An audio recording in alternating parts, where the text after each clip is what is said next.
Welcome to the WIHS Journal, Public Affairs from 104.9. I'm Paul Kretschmer. And the topic today is traveling with your pets during the summer months. I am on the phone line with Dr. Carol Osborne. She's going to talk about traveling with pets during the warm months of the year.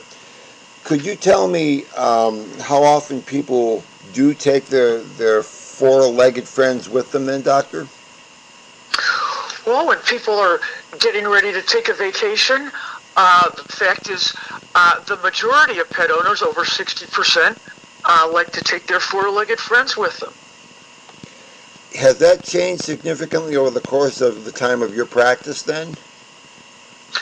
Over the last several years, more and more people have become inseparable from their pets.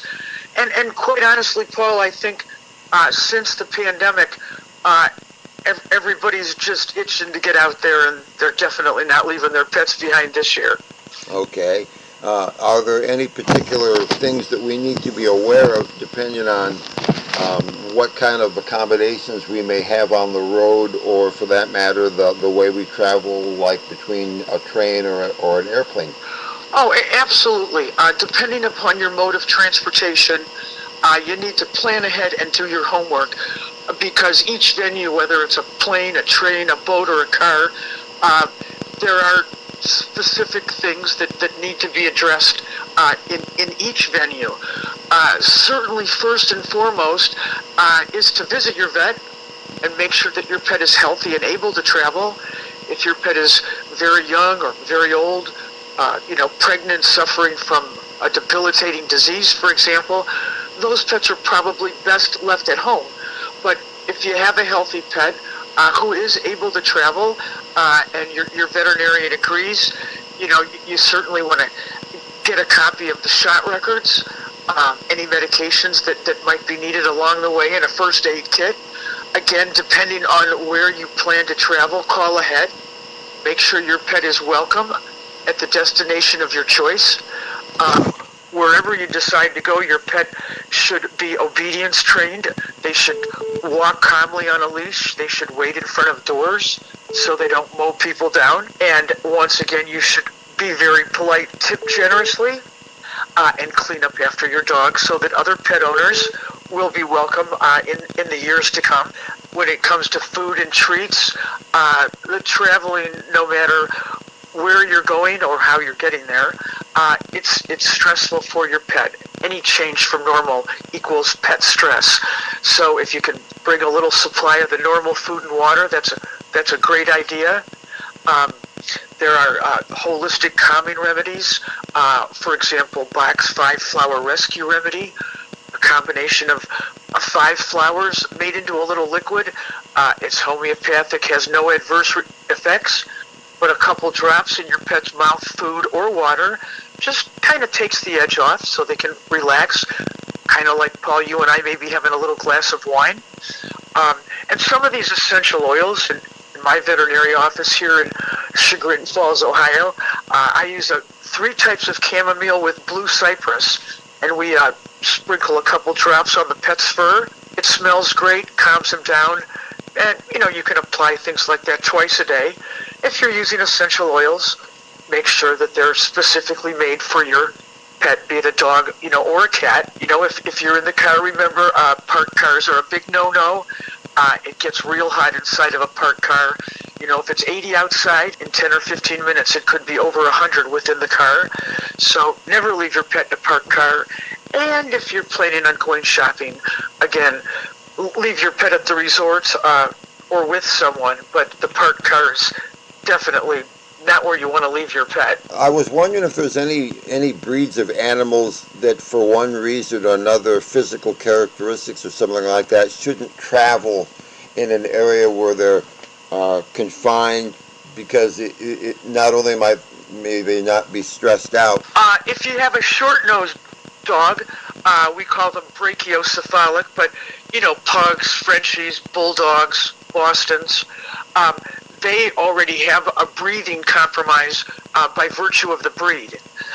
So if you're traveling on an airplane, ideally, pet should be in the cabin with you. If you have a pet that for some reason has to go in the cargo section. You want to be sure that there are no flowers in cargo.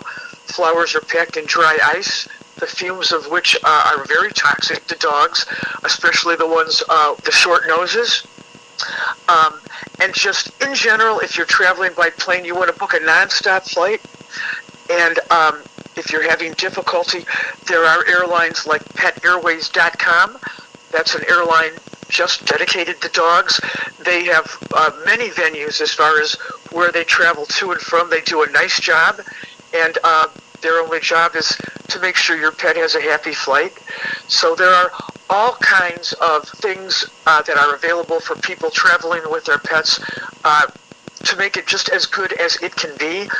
In the car, certainly, whether you get a seat belt or a little travel carrier, all those things you want to do well ahead of time, so that by the time you're going to travel, there's nothing new, and your pet is used to, as I said, the carrier, the seat belt, whatever it might be, and that will enable your trip to be pretty much just as good as it can be when it comes to the comfort of your pet. Speaking of carriers, Doctor, could you give people a rule of thumb perhaps, as to what the size of a carrier should be in proportion to the size of the animal? Sure. In general, and especially for airlines, a carrier should be big enough, and I quote, for your pet to sit down, stand up, turn around, and lie down. Certainly, if you're traveling by car and you're using a carrier, it can be larger than that. On an airline, understandably, space is a commodity. Could you briefly explain to listeners what the difference between a service animal and some other category of animal which people think of as unusual or special, but which entitles specifically a service animal to travel in ways that a pet who is otherwise not of that category wouldn't qualify for? Because people sometimes confuse who is eligible and who's not eligible to enter certain areas. That's a great point. And the rules for many airlines have changed over the years, unfortunately, because sometimes individuals can take advantage of a good thing, so to speak.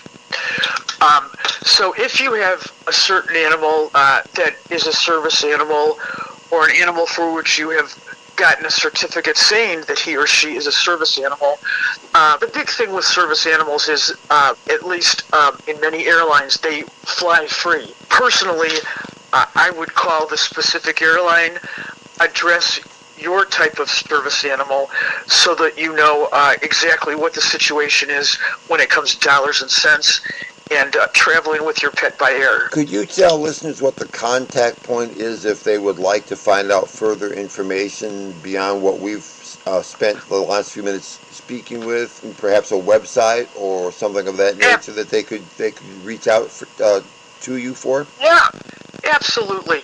We welcome calls from pet lovers coast to coast. You can give us a ring toll free at 855-372-2765, which is just 855 Dr. Carol, DRCAROL. That's toll free. You can visit us online, Chagrin Falls PetClinic.com. That's kind of a long one.